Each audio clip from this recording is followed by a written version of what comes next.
everybody, it's Marla Martinson, and you are watching another episode of Conversations with Cupid, and you asked for it, you got it! When I did a survey on what you want to see, everybody said more magic, more magical stuff, and now we're in October, and I have Amy Zerner with me. Hey, Amy!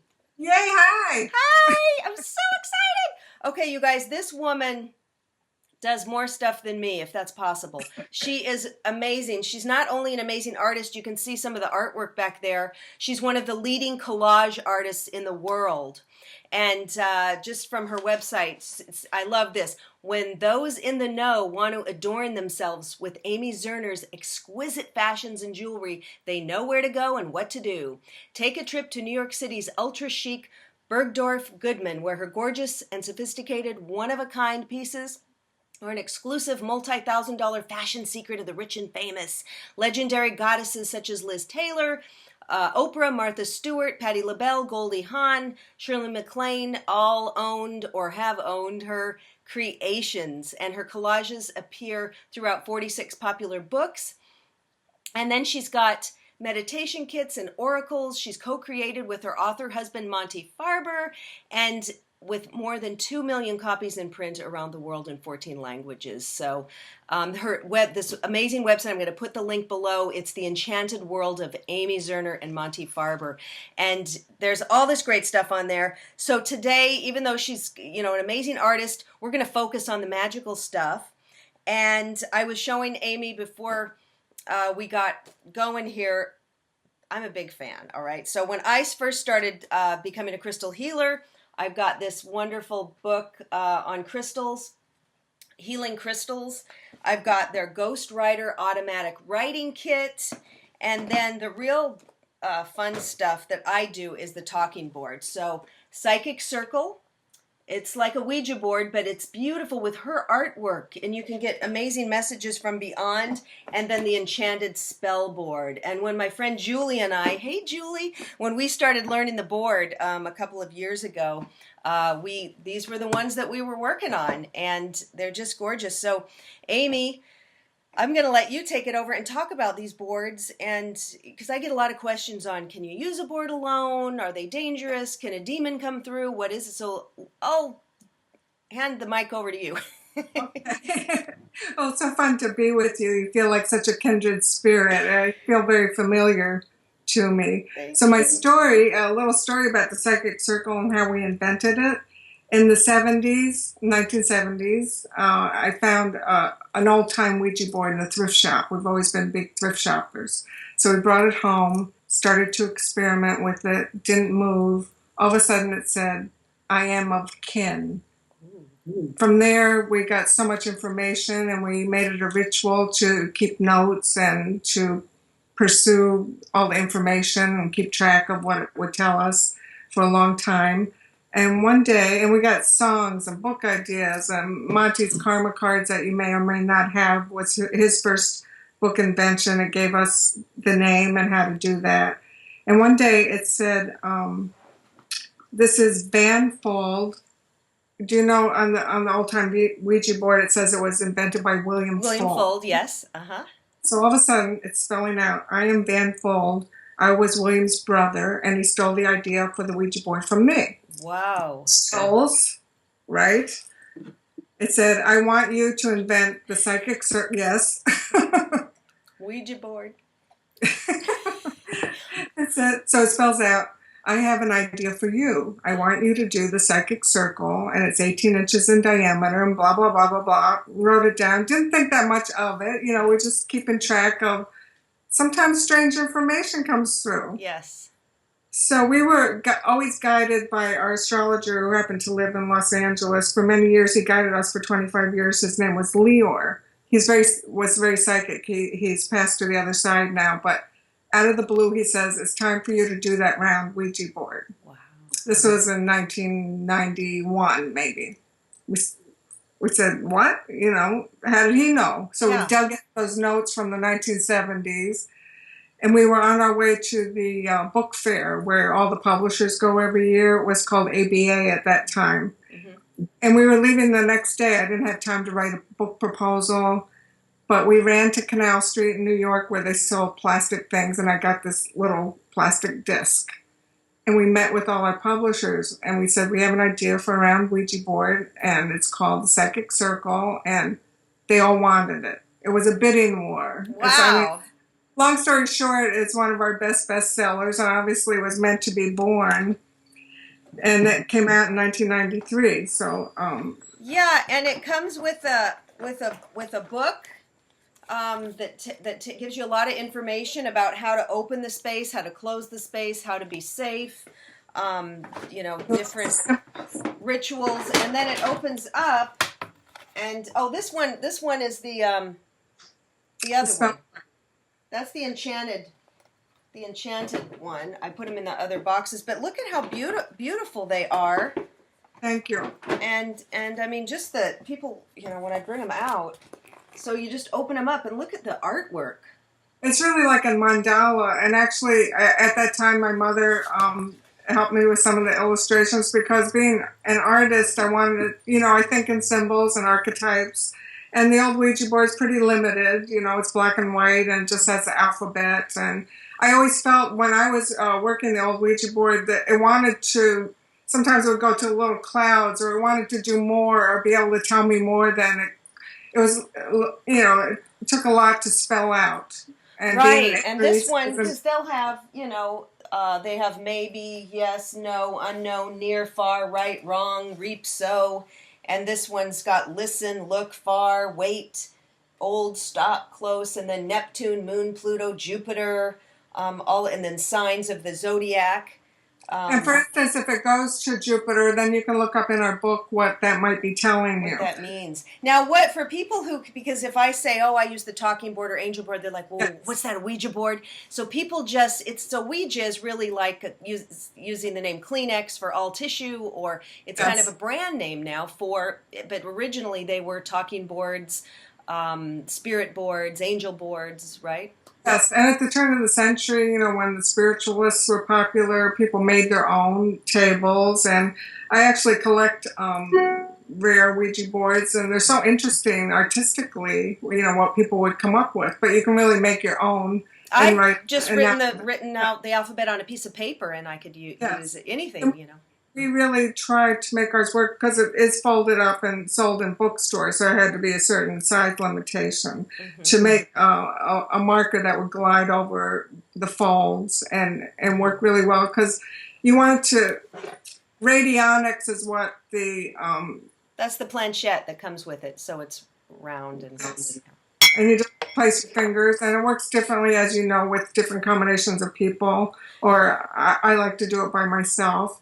And you feel it's radionics is the what's called when you use a pendulum, or it's the energy that comes through your fingertips, and energy through the universe. And sometimes it's your subconscious, sometimes it's a spirit, and practice makes you be able to discern where the information is coming from. Well, this is great. I got to ask you this because sure. I would sit there. So Julie and I were able to use the board together. No problem, getting great messages. And then with some other people other people it wouldn't work. And then I wanted to use it alone. I didn't want to have to call Julie and say, hey, can you come over? I want to talk to my angel, because my angel, whose name is Mirth, came on, and that's who I have an ongoing really close relationship with, who will come on these boards. So I sat there every night for like 10 or 15 minutes, nothing happening. And I'm like, what? I want to use it alone. And I was getting so frustrated. In the meantime, I kept working on my spiritual development, getting attunements with Reiki, attunements to more energy healing. And I think because of these attunements, I was able to open up, and one night it started moving, and I can use them by myself now. But what I hear most is people frustrated about they can't use it alone. Well, I mean, there's so much interference. It's our attachment to what's going to happen. And I mean, you really have to step aside. I see that in the creative process so much. And the more you try that, the easily it happens. So it's hard to teach somebody, sort of like once you learn how to ride a bicycle, you know how to do it. But you fall off a couple times before you get good at it. I think, maybe some signs. I'm an Aries. I like to do it by myself. Some other people, you have to try it with different people. And also we warn people not to be drunk or just fooling around, because it really is a spiritual practice and a ritual. You're communing with things beyond, what you can do in meditation. You don't necessarily need a tool. That's why we kind of, when people act like it's such a spooky thing that can hurt you, it's a piece of cardboard, really. Yeah, and I hear all the time, but how do you know a demon's not coming through? How do you know the spirits that are talking to you aren't evil? And people immediately go to the evil. They immediately go to that spooky thing instead of thinking, well, maybe it's, and why. And talk to us about the protection that you say before and after that's important to do. Well, it's so important. I mean, with your intention to make a safe space for yourself, to really make, this is when I'm going to pray. This is when I'm going to do this special ritual and find guidance and answers. It's a special contemplation time. It's not just for goofing around at a pajama party, right. Although we've all done that when we were teenagers.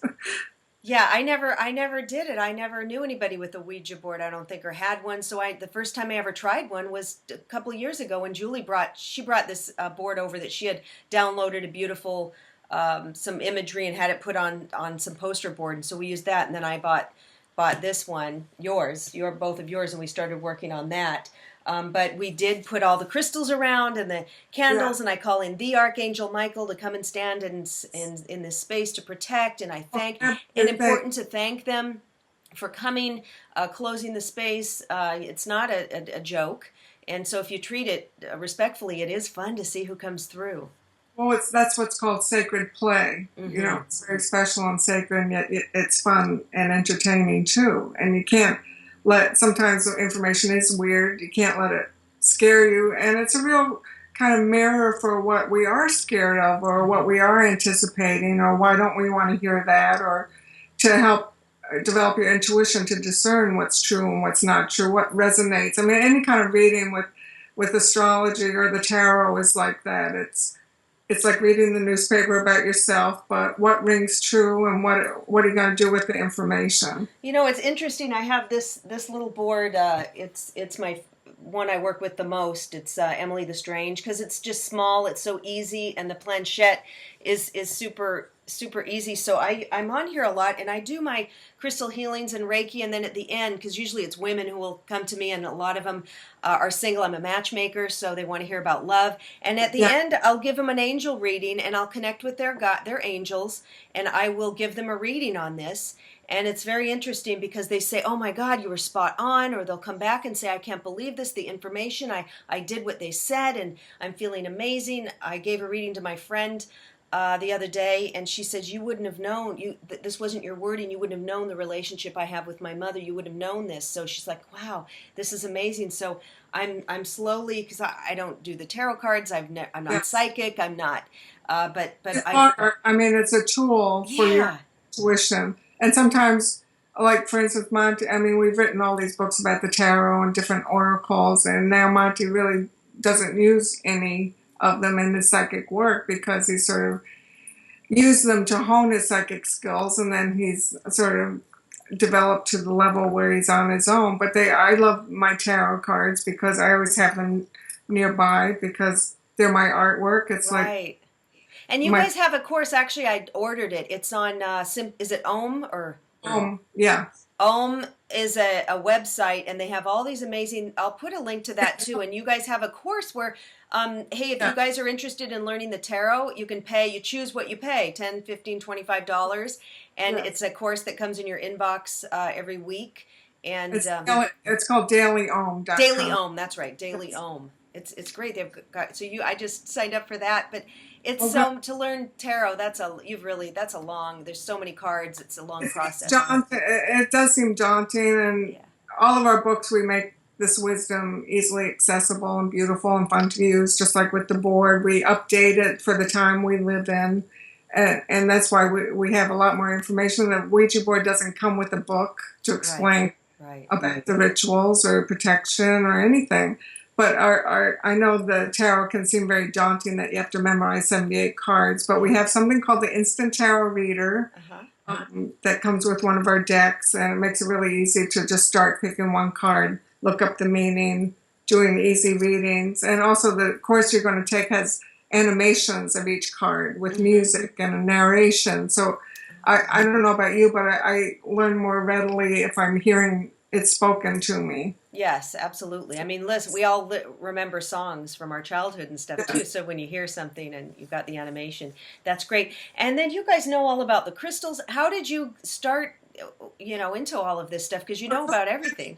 Yeah, one thing leads to the other. I'm turning 65 next year, so I've been doing this a long time, but we've always been collecting rocks and crystals, and I design jewelry, so it all kind of plays into the meaning of what you want to wear and the coloration, and they're so ancient. We loved writing the book because it has a lot of information about Marcel Vogel, Hmm. who was an IBM scientist who did a lot of actual research. And it's always good to back up sort of this esoteric metaphysical information with, that's why Carl Jung is so often quoted with Yes. astrology and the tarot. And Dr. Marcel Vogel really kind of proved that he invented LED lights too. And I mean, crystals are in everything. They're in watches and lights. And Right. They store information. You can program them with information. yeah, so always, how can you not be attracted to these ancient, beautiful gemstones and And crystals? I always keep a piece of I wear one too. I don't have it on today. I have my cat because Halloween's coming. But I have the black tourmaline next to my computer because it's good to absorb the electromagnetic Yes, pollution. Have a big chunk next to our TV in the bedroom. So yeah, yes. they're really great to use with different things. Yeah, and they're just so beautiful. They're sculptures. Our whole house is filled with crystals also. And many years ago, there was a very beautiful shop in New York on 65th Street called Crystal Resources. And they started collecting my artwork, and I started trading some major pieces. So they're really works of art There's that, also that there is a crystal store on Fifth Avenue that I always walk into when I'm in New York too. Big, yes, the huge, 30s, yes. yeah, That's been there for a long time. yeah. And plus the Museum of Natural History, I remember going there as a child and being so curious about all the rocks, and my parents bought me little specimens. I think once you're into it, it's a lifelong It is sort of, lifelong because they have so many properties and so many uses that to learn, just like the tarot, you got to learn in crystal healing. I'm learning something new every day. There's also I want you to talk about the Ghostwriter. The Ghostwriter. So it's with the board, what I feel is it's really channeling. What do writing? So whether you're writing, what is it? Automatic writing. I yeah. would say using the board is really just a form of automatic writing. Whether you're writing with a pencil or on your computer, it's kind of your channeling. Information, and I'm just using the board because I'm not that advanced psychically, so maybe one day I won't need it, right? But that's my tool for now. And so with the ghostwriter, tell us about that. So the ghost automatic writing has a great tradition and great history of people writing whole books through it. They're Pulitzer Prize winning novelists who got all their information that way, and we have a lot of that history in the book that comes with it. So Hmm. it's basically a planchette like you use on the Ouija board, but we have a holder for a pen, and again you just see what it's going to come through. You can use it with another person or by yourself, Hmm. and we experimented over the years with.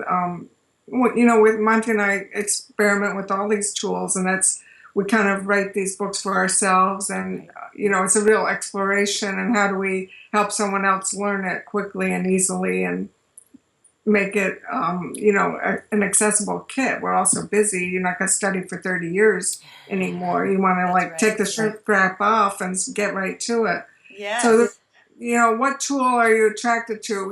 It's good to try different ones for at different times. Right. And you Especially give. if you're a Okay. writer, I think the ghostwriter is an excellent tool if you're a writer because Yes. it's channeling. I'm It's hoping a to channel a book. All these people are channeling books, It's like, well, I want to channel. I'm going to try channeling a book because I'm writing my fifth book right now, and it's the third installment to my memoirs, but it's about my spiritual journey. And writing a book is daunting. It's fun, but it is not easy. So I think for my sixth book, I'm going to ask one of those brilliant writers that have passed over, maybe to channel something through. Hey, Why Marla, it not just try froze it? up. Can you still hear me? I can. I can hear you. Okay.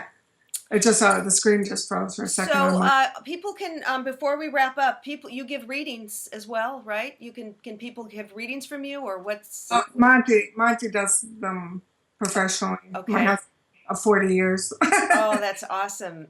And MontyFarm.com. okay, montyfarber.com. I'll put all the links. I basically, I do the fashions and the design and the artwork. So I really use the archetypes of all these systems in my artwork. Mm-hmm. And Monty interprets them for our books. Oh, that's amazing. What a great team. How long have you guys been married? 40 years. Oh my God, that's So my husband and I just had our 13th wedding anniversary the other day. So, wow. congratulations. Hopefully we can make it to 40. That's beautiful. Yep, so too. Amy, thank you so much for sharing all of your art and your products and your wisdom. It's been a delight. Thank you so much. It's fun to be with you. Thank you.